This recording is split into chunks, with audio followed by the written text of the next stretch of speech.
Ayan, good morning, ANA Solar Shop po. So nandito tayo sa shop para reviewin po yung bagong dating na 6 kilowatt na hybrid inverter and 8 kilowatt. So dalawa pa lang po yung dumarating yan. Ayan. So yung iba po sa 16 version, 12 kilowatt version, yung old model pa rin. So reviewin na lang natin na mabilisan lang to. So ito po yung bago. Tingnan natin yung physical appearance niya muna. Ang malaking pagbabago dito is sa opening. So hindi na siya Allen yung bolt niya dito sa gilid. So ito parang pintuan na siya. Lever type. And then para siyang door na ano. And then ini-screw lang dito para yung pinaka-lock niya. And then ayun. Same pa rin. Nandito pa rin yung PB input niya, comms. So almost yung wifi niya nandiyan pa rin.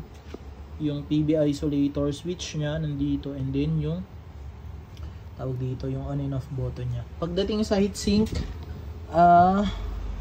wala namang ganung kalaking improvement. Halos same pa rin ng dati. Ito mas pinakompact lang nila. Pagdating naman sa screen, eto, itong logo umiilaw na ngayon. Umiilaw to pagka tawag dito may output na inverter. Pero kung wala, makikita nyo ito, wala tong blue, tong ilaw na to. And then pagdating sa screen, same na same, tulad ng dati. So walang pinagbago. Ganun pa rin. Ganun pa rin po siya. So wala namang general na differences dun sa dati. Sa button mas pinaganda, medyo smooth na yung pindutan niya. And then sa screen same pa rin tulad ng dati yung response.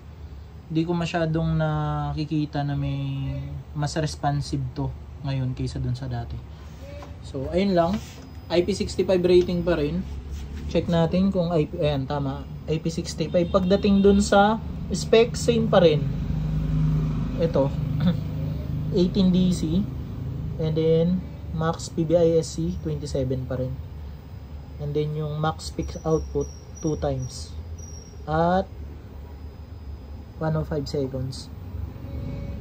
So yun. Check pa natin kung may makikita tayong bago. Tawag dito sa battery input nya same pa rin. Ayun, sa eto, tong port niya dito sa CT, ganun pa rin pero iba na yung slot niya. Hindi na HM. So nasa 3.4 na yung sa CT niya. So 3 and 4. Ito ganun pa rin siya. Same pa rin. Mas pinakapal lang.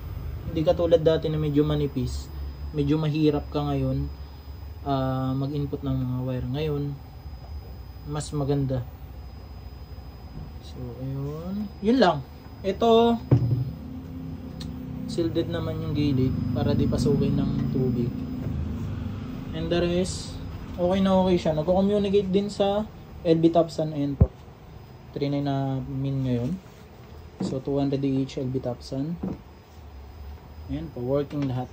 So, sa mga interested po, marami po tayong stock nyan. So, PM lang sa ANA Solar Shop. Direct na po kayo dito. And pwede kayong magpa-COD sa amin. So message lang po. Maraming salamat po.